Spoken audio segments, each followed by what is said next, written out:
unfortunately, there's too many tools, too many systems out there. The freight forwarders have to log into so many different systems. Shippers are themselves, BCOs have to log into many different systems. And what we've seen is just a lack of something very lightweight, very, very simple, like a Slack or Teams that can kind of come in and we can integrate into these deeper solutions, so we can go enterprise, but you don't need to. You want to help even the small businesses of one or two people. So in time, we want to make it completely agnostic. And we actually do want to have, anyone that you want to invite into the platform. In theory, you actually do that now, but you just need to, we need to just add the logic there so that, you're not oversharing, if you will, with your partners or your customers if you're not comfortable doing that. I am here in Miami at the TIACA Cargo Forum, and joining me today for this conversation is Miles Varghese. He's the co-founder and CEO of Cargologik. Miles, great to have you. Thank you. Thank you for having me, and I'm grateful for the opportunity, and so glad that we can meet, on an international scale, here in sunny Miami. Miles, what are you building? What is Cargologik? So Cargologik is a freight collaboration and communication platform built to help independent logistics service providers to better stay in sync, collaborate, and improve their operations with their clients, but also their other partners. So what we're doing is essentially building a Slack-like system, which allows you to communicate up and down the supply chain and to work on different quotes, bookings, shipments, without actually replacing those existing systems or processes that are in place. So we're a neutral layer that can live in between both the logistics service providers, the clients, as well as other logistics service partners. And we allow all of them to get alerts and notifications, visibility. They can create action items for one another. They can find their documents or declarations, purchase orders. They can store it. It'll get indexed. And then you also have a WhatsApp-like chat that allows you to kind of store all these conversations. And it's almost like an ERP, but very lightweight, and we can integrate into existing solutions, and we're also freemium because we believe that we're living in an age where people want to try before they buy, and we want to enable that. You want to follow the models of HubSpot and Slack themselves that have gone, bottom up, and allow these independent companies to test it out, to try it, and to see, just how we can just cut down on the very painful collaboration where you're sending, so many calls, texts, and emails to move cargo. What led you to this idea? So what led me to this idea was actually a mutual investor here in Miami reached out to me. In my prior career, I was the employee number 3, the sales guy, the go-to-market guy for a company here also in Miami called Octopi. And we actually built the world's first software as a service port terminal operating system. So I joined the team when they had, just one port in the Caribbean, in Haiti, which is a very difficult port, not the best connection, very difficult. To kind of modernize, these very, tough environments. And that's where we started, so we actually focused on the small to medium terminals, and we found our niche there where we weren't competing with the bigger established incumbents like Navis, and those guys ended up acquiring us. But it was a great experience. I got to travel a lot, got to make a lot of connections, within the industry. And this mutual investor here in Miami reached out and said, hey, we're working with this shipping holding company in Guayaquil called Grupo Joco. We'd love to chat with you and see, what the opportunities look like. And at that point, we had gotten acquired by, the incumbent of the previous company called Navis. And I spent about 9 months there before I decided to join my co-founder in the fall of 2019. Maybe a bit about the product. I believe your company is, your startup, is it still in stealth mode? And what is the current status? Yeah, interesting, right? I think some might call it stealth, but I think we're a little too transparent, right? And we want to, have impact. We want to collaborate, and we want to focus on win-wins. But we are a seed stage company. We don't dance around that. We're an early stage company. We have a nice core set of users, and we're growing. We have just over 600 early accounts, freemium accounts that we're learning from, continuing to improve the software and making sure that it really works. Eventually, we're optimizing for the VC metrics. That may come into fruition at some point in time, but in the meantime, we're focused on strategy and making sure that this is going to work very well, and that our model, right, this freemium model, is also one that can be profitable as well. So we are, sort of stealthy, but, I would say seed, working with strategic, companies. We're corporate backed as well.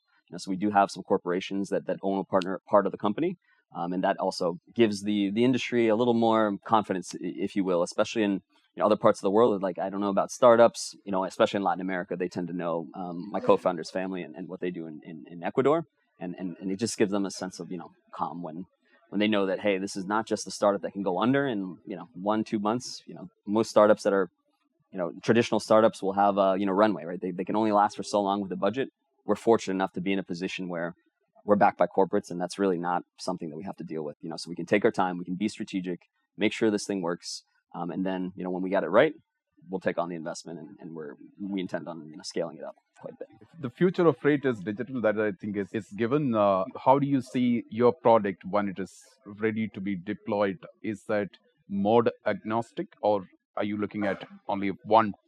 Great question. So I think, it becomes complex because it's a very fractured market. There's people doing different things. You have your marketplaces, you have your flex ports, you have, the carriers that are building their own systems. You've got, the larger forwarders and brokers, your DHLs, your FedExes. So it's a very busy world. And you also have, a bunch of smaller companies that are independent, right? They're 3PLs, 4PLs, they have very good capabilities. They're good at managing their partners, and they can sort of scale up with their shippers. And so for our platform, we're strategically starting off with logistics service providers, but fully intending to, beef up the functionality on the shipper side, and not only make it between the logistics service provider, so the forwarder or the broker and their clients, but also with the other partners of the logistics service providing company, right? And when you have an importing or an exporting freight forwarder, for example, they may actually compete, in some areas, but also in other areas they want to collaborate. So how do you, effectively foster collaboration between these different partners, different players, around the nuances, right? Maybe you do want to show the MBL, maybe you don't want to show the MBL to the customer because it kind of can show you your margins. So it's very difficult on the business side of things to collaborate, and unfortunately, there's too many tools, too many systems out there. The freight forwarders have to log into so many different systems. Shippers are themselves, BCOs have to log into many different systems. And what we've seen is just a lack of something very lightweight, very, very simple, like a Slack or Teams that can kind of come in, and we can integrate into these deeper solutions, so we can go enterprise, but you don't need to. We want to help even the small businesses of one or two people. So in time, we want to make it completely agnostic. And we actually do want to have, anyone that you want to invite into the platform. I mean, in theory, you actually do that now, but you just need to, we need to just add the logic there so that, you're not oversharing, if you will, with your partners or your customers if you're not comfortable doing that. Who will be your major portion of your potential customers? Mm-hmm. Freight forwarders, small and medium scale? Mm-hmm. Yes, that's correct, right? So right now we're focused on, maybe a couple hundred employees. We do have larger conversations with bigger enterprises, which are quite interesting. Maybe there'll probably be some opportunities for these larger companies down the line, but we don't want to rush into it. And, for us, there's a perfectly huge, fantastic market of independent logistics service providers, global freight forwarders, brokers, air brokers, all around the world. And we're fortunate enough to be able to say we have early accounts in 150 countries, and our goal is to really kind of introduce a platform or system that can work no matter what your process is, no matter what the systems are that you have to connect. We can do that later on. But for us and for right now, we want to make sure that, we're doing right by our core market, which is the logistics service provider, but their success is also their customer success. So we are building as well for the shippers so that they also, and they can do this now, they can log in, right? And also for free, a shipper can log in or BCO can log into their freight forwarder if they're using Cargologik. They can see all their quotes, bookings, shipments. They can search through things. They can see, the live status of, the AIS data of where their ship is, where their plane is, where the cargo is. And then as we, grow and expand, we'll add more data layers. And we're not a data company, which I'd like to say as well, because there's too many data companies that are already out there, and we see ourselves as more of the business solution and the business tool. It's going to take a lot of this complex logic around collaboration, moving the cargo, and to simplify it, and allow, hey, you can go as deep as it, as you want it to be, but really we want to keep it lightweight. Miles, what is your business model? How do you make money? Oh, that's a great question, right? I think that's, I guess the $1 billion question. So the model for us is freemium. It's been proven by companies such as HubSpot, Slack. It's a bottoms up, type approach. Usually, for those models to succeed, you have to start at the very beginning with that in mind. And we've been fortunate enough that since 2019, this has been our vision. We've been huge admirers of Slack, huge admirers of HubSpot, these companies that have gone public, that continue to do very well, and that take a different approach than the standard enterprise, long sales cycles, heavy investment approach, where you can kind of start feeling it out and then grow with it, and then also pay as you grow with it as well. So you're in kind of control of what you want to use, what you don't want to use, and also what your spend should be. And we really want to make that modular for our customers. Miles, tell us about the investors. What's the kind of potential investment that you're looking Mhm. at, and also a bit about your other partners in the business, Sure. co-founders. Oh, absolutely. So I'll be very transparent. I think I probably pitched close to 200 times, right? A lot, of course, here in Miami as well. And in many cases, it's very difficult. One, because it's a very complex industry, very niche, and you start talking about freight forwarding, even folks who are in supply chain who have not done the work or have sat in the operator seat, it's very hard to sort of understand it. So it's really hard. One, you have to find an investor. Two, you have to find an investor who knows freight forwarding. And then three, right, which is the case with many ventures, it's, sometimes corporations can work with the cap table. Sometimes an investor that maybe will want you to be a unicorn, or a typical venture capitalist will want you, to put in a lot of money. And I think for us, we can be very strategic, and we've been focused on strategic angels, strategic partners, corporations, and through their funding, we've been able to sustain without this massive investment. But again, are we entertaining the venture capitalists, and are we talking to private equity groups? We are, and I think venture capital is definitely, I would say, an option for us, and something that hopefully we can execute on.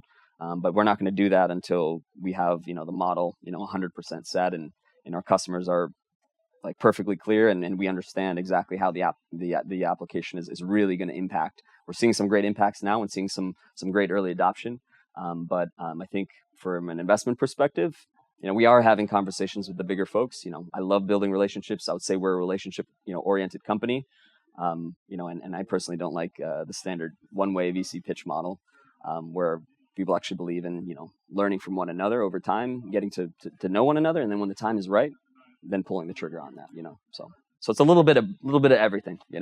A word about your co-founder. Oh, okay, sure. So Luis is my co-founder from Ecuador. So me and him originally started the business back in 2019, and it was just a soft idea, just mock-ups at the time. And this was a traditional logistics, holding company, and they had a 30-person international freight forwarding company called Lagunsa Logistics Unlimited SA, in Guayaquil. They've been there, they've been established, and it really stemmed and came from like authentic problems that these independent companies have, which is too many calls, texts, emails, the WhatsApps, the WeChats. Hey, where's my cargo? I need to move a box. And Luis, my co-founder, is fortunate enough to be third in his shipping family, third generation in his family's shipping holding company, and he spent a ton of time not only with this company's freight forwarding organization, but also with other freight forwarding organizations that they collaborated with in Latin America as well. So he's a wealth of knowledge, and for my gaps on the operational side, because I have not been directly a forwarder, he fills in those gaps and also helps a lot with the product and then customer success. And so he's been in just completely an asset, and we wouldn't be here without his great efforts in terms of really like sitting down with the clients, where I may not be able to sit down with them a lot. He can sit down with them and then spend an hour, watch how they're using it, go visit them, study it, and then bring it back to the team in a very intelligent way, where our goal is to make our platform and keep it super simple, super intuitive as well. Do you have a timeline for Cargologik in terms of like go-to-market? Let's see. Approximately. Yeah, I would say we're going to hit our stride. We're already seeing some good motion. I would say next year, right? To keep it kind of general. That's the beauty of being strategically funded and not really having to worry about runway. Of course, our investors don't want to just keep throwing money into a pit. But we did get a new investor, a gentleman by the name of Gabriel de Godoy, who just joined us as a strategic angel investor. And what's significant about him is that he also, invested a substantial amount of capital. Our corporate partners rallied around it. We were able to come to a really nice agreement around the cap table, where we're getting closer to, making it much more palatable, for venture capital. So we're still optimizing for that route. But, with his investment, we don't necessarily need it, because this gentleman, Gabriel de Godoy, actually ran a company called Freight Logistics for about 20 years, out of San Jose. He's a Brazilian guy. Started with his mother, got a master's of supply chain at ASU, and then built up this business, this fantastic distribution, eventually a forwarding brokerage business, owned a significant number of warehouses, became one of the top providers and logistics distributors for high-tech telecom equipment and chips when they were actually being made in San Jose. He ended up moving the company to Miami. We ended up meeting here through a mutual connection and a friend, and come to find out that he was acquired by Renus Logistics. So he became their CEO for 2 years, and they bought out his operation, and then they realized that they also needed to buy out his software, which somehow he had the wherewithal to keep that technology separate. And then he also exited the technology business to Renus as well. He was investing. I was pitching him. I pitched 200 people. I'm like, okay, I'll do another pitch. And fortunately, I pitched an advisor, a guy named Marlon Ramirez. He runs a fund here in Miami called Bluestone. He's like, it's a little too early for me. I'm not going to invest. He's an advisor to us now. He connected us to Gabriel. Sat with Gabriel, learned about his background. And then, a couple months later, he's like, hey, I'm on board. And not only am I on board, I want to join your team. Right. So I was like, what? And he ended up joining our team.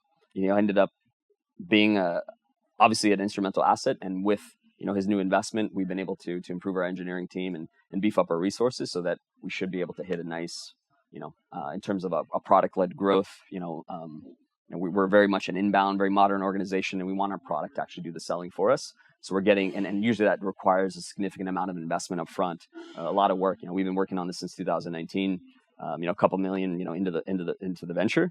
And for us to get to the next level, we brought in this guy and he was fortunate enough, to buy into the vision and see that, hey, this is something I was thinking about doing myself. You have it about 80% of the way there. Let me join you. And of course he joined, and we rallied around him, and here we are today, with a lot of momentum going into the next year.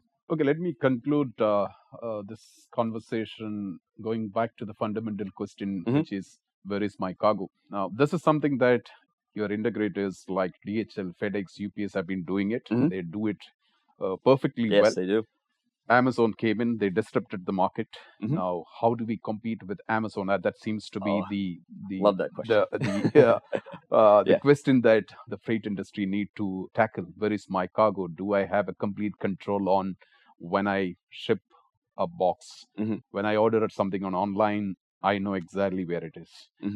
How do you compete with Amazon? Yeah, that's a great question, right? And what I actually honestly tell, in my sales conversations, I'm prospecting, trying to, convince them to try our system. I tell these small businesses, listen, you don't have the SaaS teams, you don't have the innovation budget, you don't have like the software budget. You're not going to outbuild the system that DHL, FedEx, makes if you're an independent player.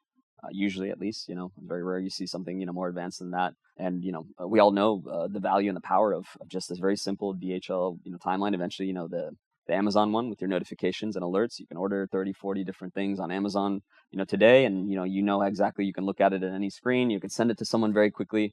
And this is our entry point into these independent organizations. We actually tell them, hey, if you need to compete with, and we respect the bigger guys, but if you need to compete with DHL or FedEx, or you're losing your margin, to your former partner who's a carrier, you're struggling to differentiate, see your digitalization, happening. How about we just help you out in a very tactical way, tying it back to the question, hey, where's my cargo? I need to move a box. And so what we built is a freemium platform. You can get started for free. You can test it out. And, you can put in an MBL, you can put in a booking number and press enter, and then Cargologik will automatically pull all that information for the logistics company. So they no longer need to open 10 tabs, and they can click an extra button and send it to whoever they want to update. And it's actually fully branded, and it can be white labeled, for premium, but even, using the platform as is, put your name on it, you put your logo, it's your portal, it's your data. And anyone that signs up for Cargologik, they get their own, account on their server that they can invite other folks and collaborators into as well. So it's kind of like a combination of a logistics timeline, but also just real world collaboration where, before it touches any system, you just need to get, the details in order. And often that's happening outside of systems and non-compliant, on WeChat and WhatsApp. Miles, it's great catching up with you in your city. And thank you so much for your time. I appreciate it. Thank you for having me. Always a pleasure.